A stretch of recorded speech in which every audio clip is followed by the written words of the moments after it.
हाँ कुसहादी चलो। जीर्णवराणं हाँ हेलो। रम्योणया वड्यमानजीर्णाहम्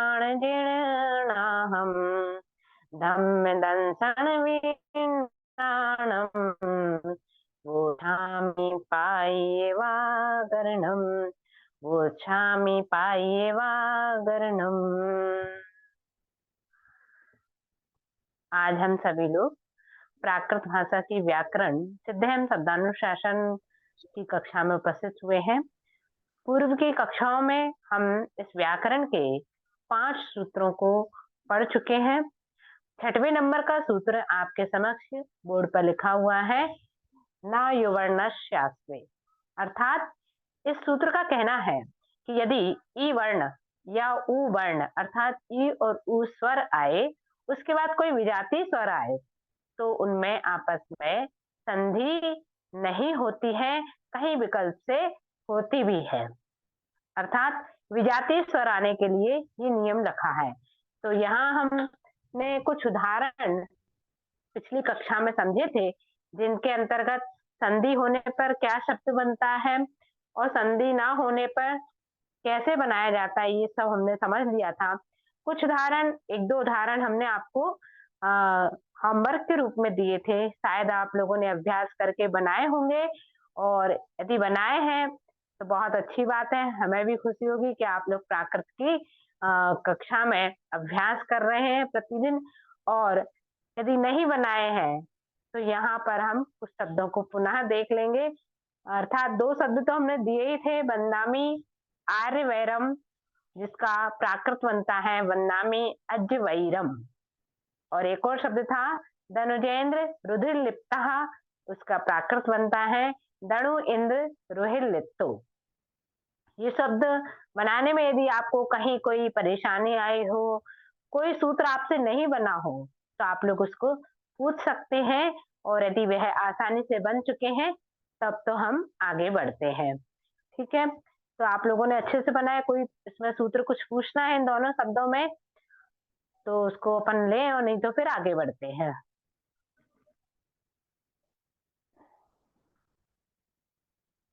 अच्छा, चलिए आगे। अपन ने शब्द यहाँ हमने लिख रखा है, नख प्रभावली अरुणः। नख प्रभावली अरुणः, ये अगला उदाहरण है। इसकी प्राकृत बनेगी णहापहावली अरुणो। अर्थात इस शब्द का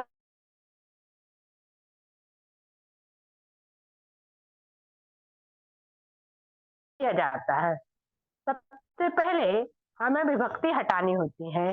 लास्ट में जो विसर्ग लगा हुआ है, तो ये विभक्ति लगी हुई है। अकारांत शब्द में यदि विसर्ग लग तो समझ लेना विसर्ग का प्राकृत भाषा में ओ हो जाता है। यानी अकारांत शब्द के आगे यदि विसर्ग है तो उसका सूत्र है अतः से रुडो। तीसरे अध्याय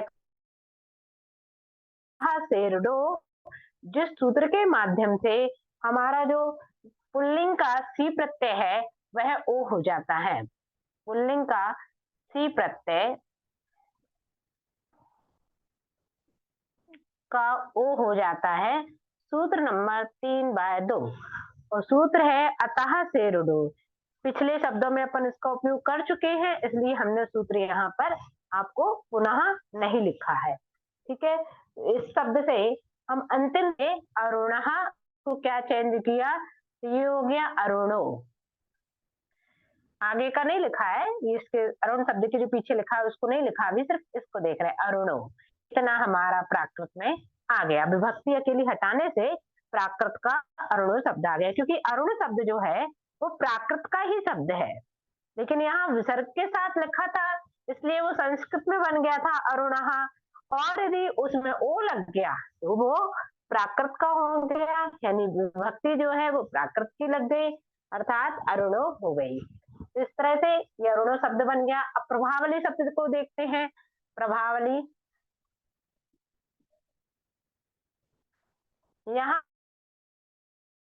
इससे समझ में आ जाता है कि प्राकृत का शब्द है, संस्कृत का शब्द है, सॉरी, क्योंकि ये जो रा लगा हुआ है पा में, ये संस्कृत में ही प्राकृत भाषा में रेफ नहीं होती। चाहे ये वाला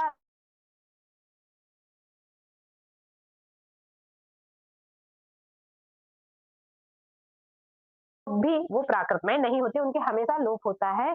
कौन से सूत्र से? सर्वत्र लवराम बंद्रे सूत्र से।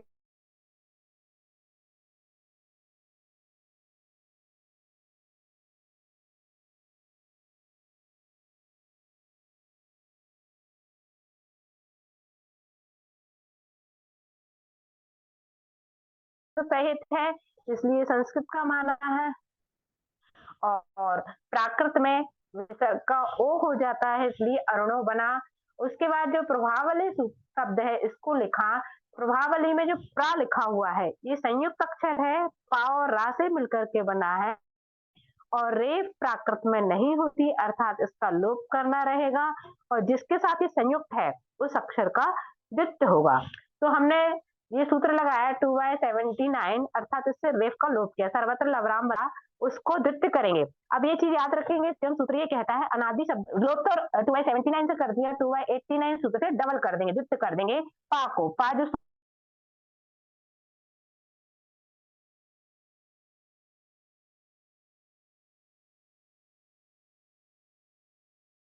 सूत्र से खागा थादा भाहा, उस सूत्र से खा खा हा हो जाएगा, इसी सूत्र से। उसमें भी अपन खा का हा कर देंगे, तो यहाँ हो जाएगा नहा। अब ये इसमें स्वर दीर्घ है, यहाँ आप जो प्राकृत का शब्द देख रहे हैं वो आ, उसमें हा में आ दीर्घ है, वो यहाँ पर ह्रस्व है, अर्थात एक रूप तो उसका यही बनेगा, लेकिन जो दूसरा रूप है इसमें दीर्घ में ह्रस्व आएगा, यानी ये शब्द अपना निर्मित हो गया है। इसमें जो छठे नंबर का सूत्र है इसका प्रयोग नहीं किया गया है, क्योंकि आपको हमने ऊपर बताया था कि इवर्ण उवर्ण के बाद यदि कोई विजातीय स्वर आए तो उसमें संधि नहीं होती है। तो यहाँ इवर्ण उवर्ण कहाँ आ रहा है? ये प्रभावली का ली है, इसमें ई है और उसके बाद में आ आता है, तो इस दोनों में संधि नहीं हुई है। नहा नहा पहावली अरुणो ऐसे ही शब्द बना है, अर्थात इसमें संधि नहीं हुई है, क्योंकि ऊपर वाले सूत्र का अर्थ विकल्प से था। अधिकतम प्राकृत में जितने भी सूत्र लगेंगे व्याकरण में वो सब विकल्प से माने जाएंगे, यानी कभी उसका प्रयोग होगा भी, कहीं इसका प्रयोग नहीं भी होगा। चलिए अगला शब्द अपन देखते हैं।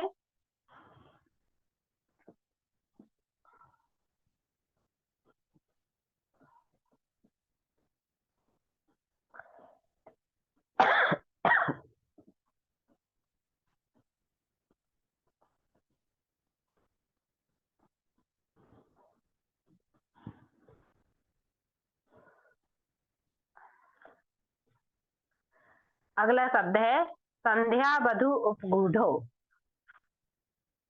संध्या बधु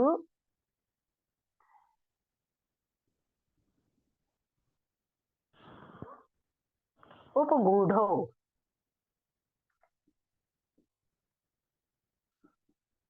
इसकी प्राकृत बनेगी संझा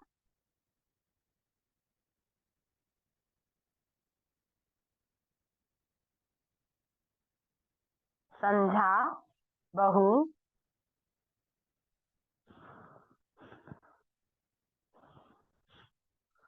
को अब ऊढ़ो, ये इसकी प्राकृत बनेगी।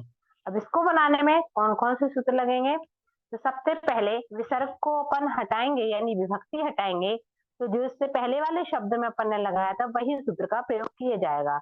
अतः से रुडो 3 दूसरा नंबर सूत्र है, उसको अर्थ है विसर्ग के स्थान पर ओ हो जाएगा, अकारांत शब्द है ये, इसलिए उपगूढ़ो, क्योंकि ओकारांत शब्द है लेकिन तब भी ओ ही रहेगा, यानी विसर्ग इसका रिमूव हो जाएगा। तो 3/2 से अपन ने सी प्रत्यय लगाया, न पुल्लिंग का सी प्रत्यय, इसका हो गया ओ। तो ये शब्द बना उपगूढ़ो। एक चीज याद रखना, प्राकृत में और संस्कृत में ये वाला ढा ढक्कन का और ये डाडलिया का ही होता है, इसके नीचे ये विंदी वाले व्यंजन नहीं होते हैं। ये हिंदी में तो होते हैं जिसका अपन णा उच्चारण कर लेते हैं, जैसे ये पढ़ना शब्द में उपयोग किया जाता है। पढ़ना ऐसा नहीं लिखा जाएगा, पढ़ना ऐसा लिखा जाएगा। अर्थात उसका हिंदी में है, लेकिन प्राकृत और संस्कृत में ये दोनों व्यंजन नहीं होते हैं। इनका उच्चारण कैसे किया जाएगा? तो इसका उच्चारण सिर्फ ढा और इसका डा, ड़ा नहीं किया जाएगा। तो ये उपगूढ़ो, उपगूढ़ो नहीं, उपगूढ़ो नहीं, गूढ़ो कहा जाएगा, गूढ़ो नहीं। यानी णा के स्थान पर ढा उच्चारण करना है। ये याद रखने योग्य बात है। सी प्रत्यय लगा करके ओ लगा दिया। उसके बाद में यहाँ से क्या क्या लोप करना है? तो सबसे पहले इसमें से गा लोप करना है। गा के लिए 1/177 नंबर का सूत्र का गा चाजा तादा पाया वाम प्रायो लोप। तो गा का व्यंजन अपन ने लोप किया। यहाँ बचा उप ऊढ़ो। गा में ऊ स्वर शेष बचा, वो यहाँ लिख दिया ऊढ़ो। पा का वाह हो जाता है। 1/231 नंबर का सूत्र है पोवाह। पोवाह सूत्र से पा का वाह हो जाता है, यानी ऊढ़ो। उससे पहले वाला शब्द देखें अपन, बधू। ये ऊढ़ो का अब ऊढ़ो करना है। अभी ऊढ़ो लिखा है अपन को प्राकृत में, अब ऊढ़ो चाहिए, तो इसके स्थान पर भी एक सूत्र और लगेगा। यानी 1/107 नंबर का सूत्र है, जिससे ऊ का आ किया जाता है। 1/107 नंबर का सूत्र, जिसको हम बता रहे कौन सा है? उतो मुकुलादेश्वर।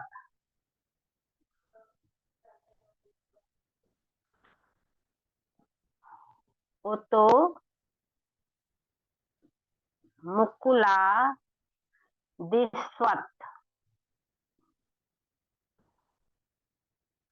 इससे ऊ का आ किया है,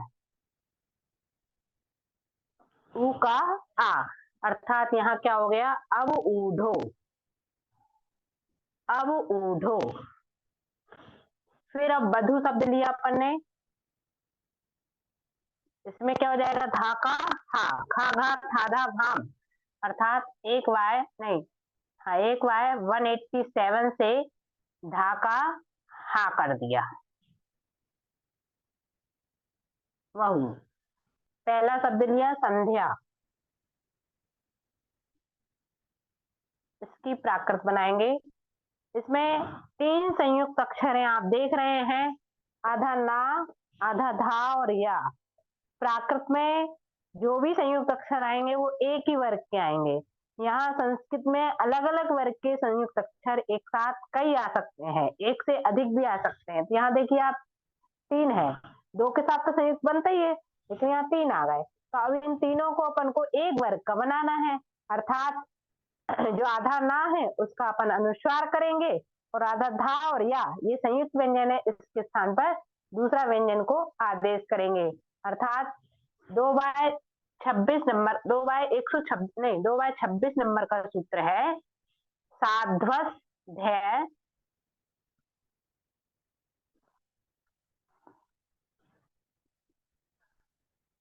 धै ह्याम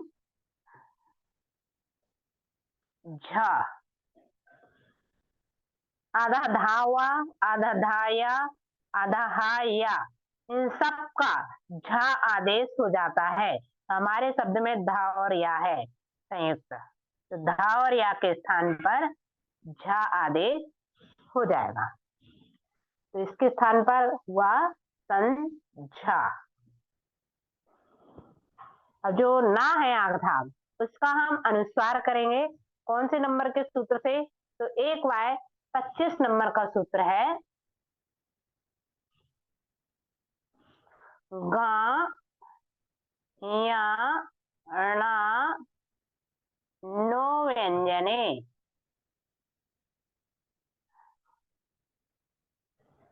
जो पंचम वर्ण होते हैं सभी वर्गों के, जैसे कवर्ग का पंचम वर्ण ये गा, चवर्ग का पंचम वर्ण या, और टवर्ग का पंचम वर्ण णा, और तवर्ग का पंचम वर्ण ना, इन सबका व्यंजन अनुस्वार हो जाता है, इन सभी व्यंजनों का अनुस्वार बन जाता है, यानी पंचम वर्ण है उनके अनुस्वार हो जाते हैं। तो ये ना जो है ये भी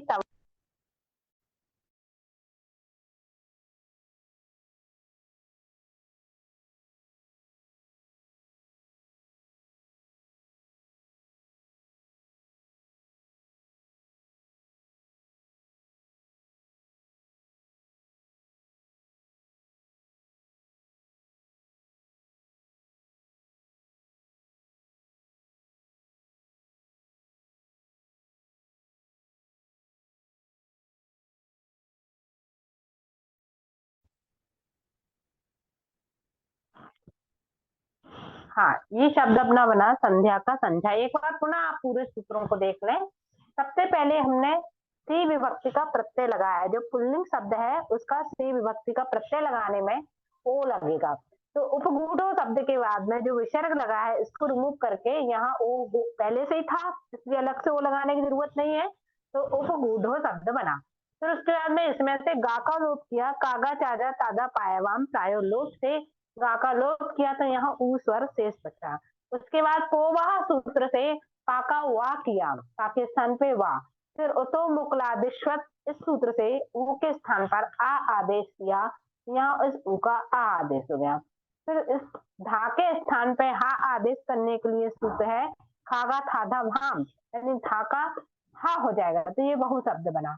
उसके पश्चात इस संध्या शब्द में जो ये आधा धा और या है इसके स्थान पर आदेश किया है झा, साध्वस धय हयाम झा, इस सूत्र से इस धय के स्थान पर झा आदेश किया है, तो ये बना संझा। अब जो आधा ना है ये पंचम वर्ण है तवर्ग का, ताथा दाधा ना, तो ये सारे पंचम वर्ण ग या णा नो व्यंजने इस सूत्र से अनुस्वार बन जाते हैं, यानी इस ना का भी अनुस्वार बन गया, तो ये शब्द बना संझा। पूरा शब्द अपना बन गया संझा बहु अवगूढ़ो। ये जो यहाँ लिखा हुआ है उस शब्द की पूरी प्राप्ति होगी अपन को, संझा बहु अवगूढ़ो। इस प्रकार से हमने संस्कृत के शब्द से इस प्राकृत के शब्द को निर्मित किया। इसके अतिरिक्त इसमें बहुत सारे उदाहरण हैं, अब आपको ही वो उदाहरणों को बनाना है। जो जो उदाहरण आप बना सकते हैं अच्छी तरह से उनका अभ्यास कीजिएगा, और जो नहीं बन पा रहे हैं उनमें कुछ सूत्रों का आपको समझ नहीं आ रहा है तो आप लोग व्हाट्सएप पर या फोन से भी पूछ सकते हैं, या फिर कल की क्लास में भी आप पूछ सकते हैं और उसको हम यहाँ से आपकी क्लास में भी बता देंगे। ठीक है, आगे हम अगला सूत्र प्रारंभ करते हैं। सूत्र नंबर है 7, क्योंकि इस सूत्र में लगभग 13 उदाहरण इस व्याकरण में दिए हुए हैं, तो हमने 4-5 उदाहरण पढ़ लिए हैं, मेरे ख्याल से इतने ही बहुत हैं, और जो आपको अभ्यास के रूप में जो नहीं समझ में आया तो हम बता ही देंगे। तो अगला सूत्र देखते हैं, सूत्र नंबर 7।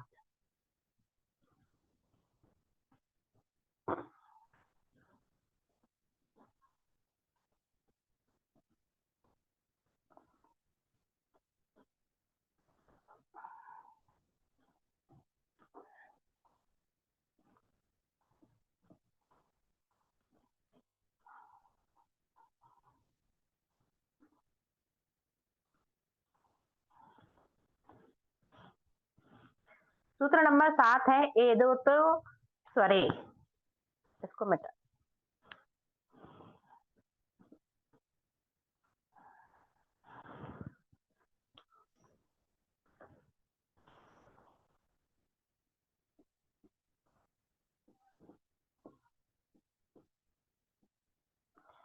ए दो तो स्वरे।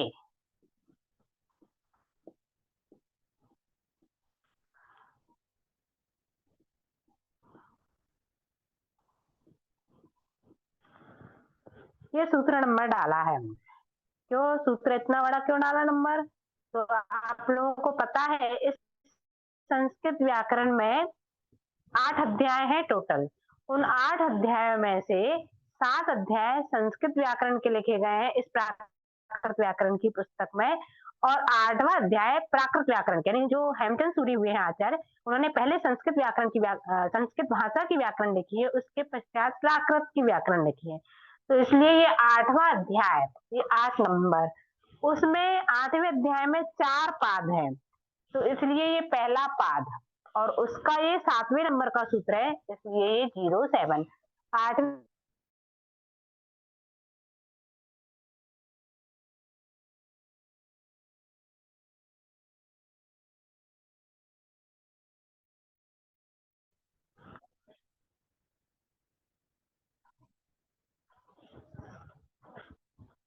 ये सूत्र का काम है ए दो तो सरे, ये 7वें नंबर का जो सूत्र है, ये सूत्र कहता है कि ए और ओ के बाद यदि आ हो, आ स्वर आए, तो उसमें संधि नहीं होती।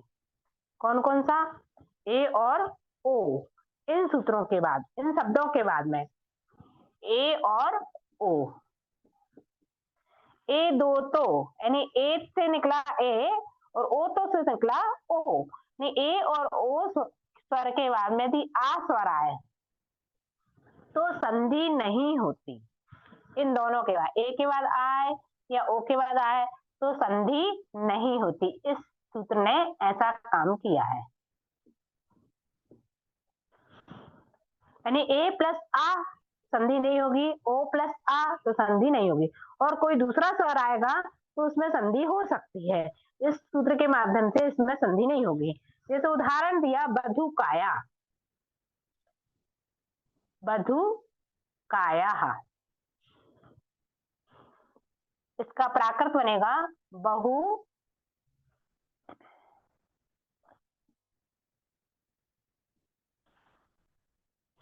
आई,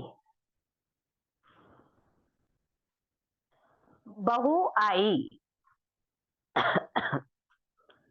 अब यहाँ ये शब्द जो लिखा है, इसमें हमें ये पहचानना आना चाहिए कौन सी विभक्ति लगी हुई है। ये बधुकाया शब्द जो है, इसमें अंत में जो यह लगा है, या और विसर्ग, अर्थात ये तृतीय विभक्ति लगी हुई है। तृतीय विभक्ति का सॉरी, षष्ठी विभक्ति एक वचन में ये लिखा हुआ है, तो षष्ठी एक वचन विभक्ति को अपन को प्राकृत में इसका प्रत्यय जोड़ना है। तो इसके लिए सूत्र है 3y29 नंबर का, उस सूत्र को हम यहाँ देखते हैं, उसका क्या काम है। 3y29 नंबर का सूत्र है गस गेर दादी द्वेदा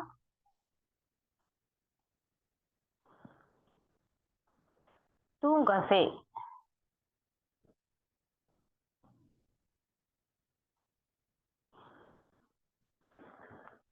ये सूत्र कह रहा है कि यहाँ जितनी विभक्तियों के नाम लिखे, देखिए ता, ता मतलब तृतीय एक वचन, गस, गस मतलब पंचमी एक षष्ठी एक वचन, फिर गे, गे मतलब सप्तमी एक वचन, इन सभी में और गसे, गसे मतलब षष्ठी एक वचन में, सभी में क्या हो जाता है, जो आ है उसका मतलब यह जो विभक्ति है उसके स्थान पर ई प्रत्यय जुड़ता है। यानी इस शब्द में तो ऑलरेडी संस्कृत शब्द में षष्ठी विभक्ति लगी हुई है। यदि मान लो मूल शब्द दिया होता, उसमें हमें षष्ठी विभक्ति लगानी है प्राकृत में, तो ई स्वर जोड़ा जाएगा। ई मतलब व्यंजन, ई स्वर जो है, वर्ण जो है, वह प्रत्यय के रूप में जुड़ेगा। तो यहाँ जो प्रत्यय लगेगा वो यहाँ के स्थान पर ई जुड़ेगा, अर्थात जो हमारा षष्ठी एक वचन प्रत्यय है, षष्ठी एक वचन प्रत्यय है, वो हो जाएगा ई। अर्थात यहां से निकाले हम वधु का, यह सृष्टि एक वचन प्रत्यय है संस्कृत का, इसके स्थान पे आ जाएगा ई, बधुकाई। अब यहाँ हमको मालूम है का लोप करना है, तो 177 नंबर के सूत्र से कागा चाजा तादा पायावाम प्रायो लोप से का लोप किया। का लोप करेंगे तो इसका स्वर आ बचेगा, धाका हा कर दिया, खाघा थाधा भाम, यानी 1y 187 नंबर के सूत्र से ढाका हा कर दिया। वना बहु आई। अभी स्वर भी इसमें दीर्घ है, यहाँ पर ह्रस्व है, तो स्वर अपन को ह्रस्व करने के लिए सूत्र लगाएंगे। तो चौथे नंबर का सूत्र है, पूर्व में हम पढ़ चुके हैं, दीर्घ ह्रस्व मिथौ वृत्तौ, यानी वहां दीर्घ का ह्रस्व हो जाता है, अर्थात 1/4 से दीर्घ उ का ह्रस्व उ, तो बहु आई। बहु आई, ये शब्द अपना प्राकृत में बनेगा।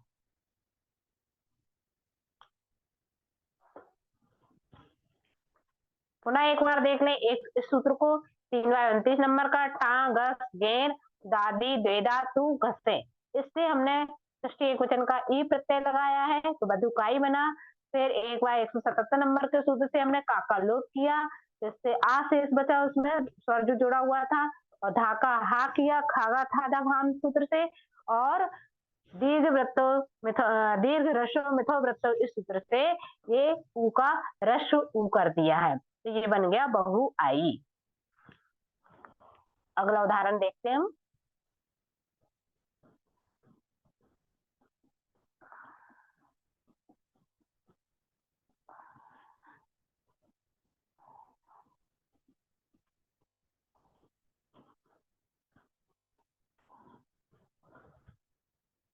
अगला उदाहरण है नखोल लेखने।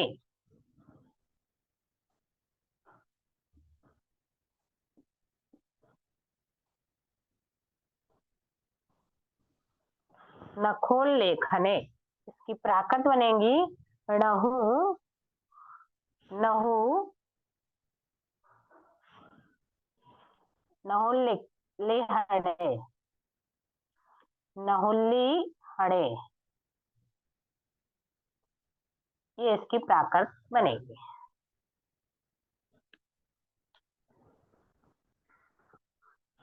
तो सबसे पहले यहाँ जो लेखने शब्द लिखा है, इसमें अंतिम जो है ना, इसका अपन णा करेंगे तो कौन सा सूत्र लगेगा, नोणा।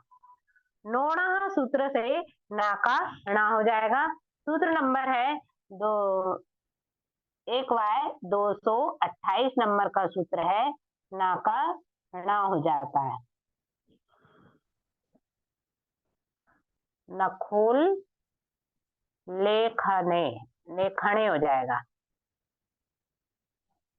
फिर यहाँ खाका हा करेंगे, वही खाघा थाधा भाम सूत्र से 1/187 नंबर के सूत्र से, तो खा के स्थान पर हा कर देंगे।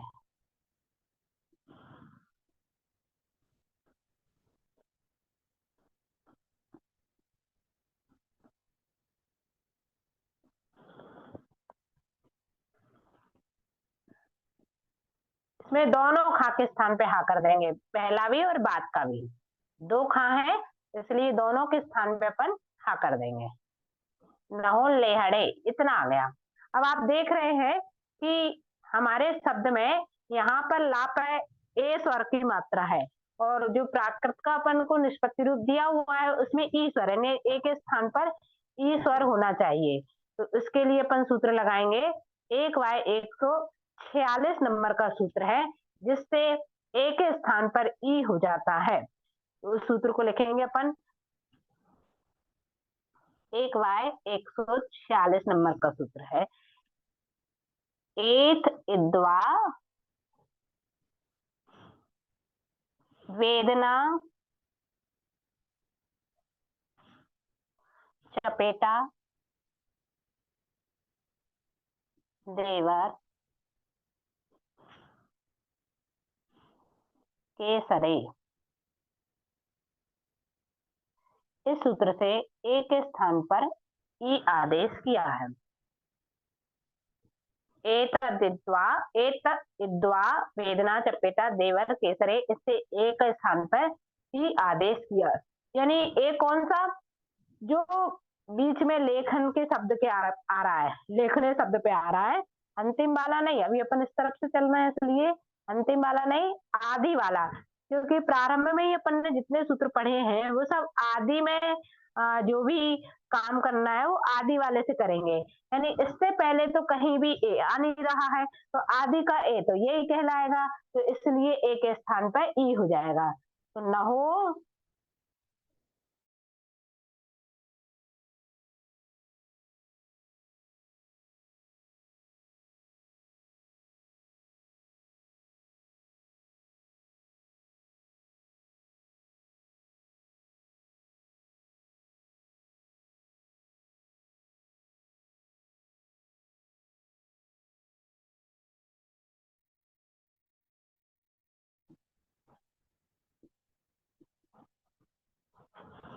एक बाई 84 नंबर का जो सूत्र है, ह्रस्वः संयोगे, यानी संयोग से पहले ह्रस्व हो जाता है। ये संयोग है, संयोग मतलब संयुक्त।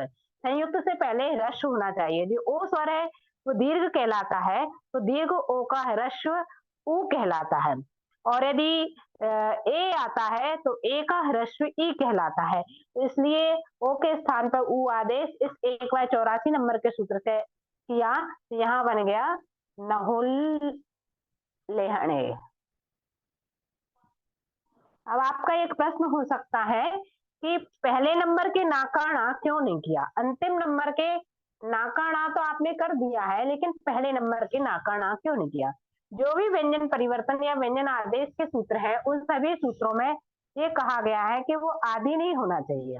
अनादौ लिखा ना, अनादौ शेषादेशो व्युत्तम, उस सूत्र के बाद जितने सूत्र लिखे गए वो सभी सूत्रों में ये कह दिया कि आदि नहीं होना चाहिए उन सूत्रों के प्रयोग करने के लिए। ये 228 नंबर का जो सूत्र है वो उसके बाद का अर्थात वह सूत्र के अनुसार कि आदि वाले ना का प्रयोग ना नहीं होगा, ये दूसरा जो ना आएगा उसका ना होगा। तो इसके इसलिए नहुल लेखने के स्थान पर प्राकृत बनी नहुल लेहने। इस प्रकार इसकी ये सिद्धि हो गई है। आगे के जितने शब्द हैं वो आप लोग प्रयास कीजिएगा, और कुछ शब्दों को हम कल की क्लास में यहाँ देखेंगे। उसके अतिरिक्त जितने शब्द बचेंगे वो कुछ कुछ आपको भी बनाना है, क्योंकि हमारे साथ आप भी अभ्यास करते रहेंगे तो ये सूत्र आपको भी कंठस्थ होते चले जाएंगे। और व्याकरण में अभ्यास और परिश्रम करने से ही हम पारंगत हो पाएंगे। तो इसी के साथ में आज की कक्षा हम यहीं तक पढ़ेंगे। जिनवाणी स्थिति करते हैं। सिरि जीणे वाणी जग कल्याणी, जग जाने मदता में मोहे हरी, जन मणे हारी गण हरे हारी, जम्मे जरा भवे रोगे हरी।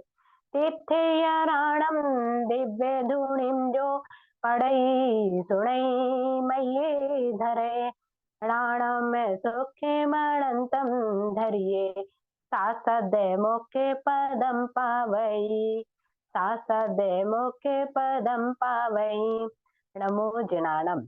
हाँ, किसी को अभी कुछ पूछना हो तो फिर से इस मीटिंग को चालू किया जा सकता है। यदि कुछ आपकी जिज्ञासा हो इन्हीं शब्दों को लेकर के या कल के जो अभ्यास के शब्द हैं उनमें से, तो आप पुनः जुड़ सकते हैं। और यदि नहीं है तो फिर आवश्यकता नहीं है, आगे कल क्लास की जाएगी।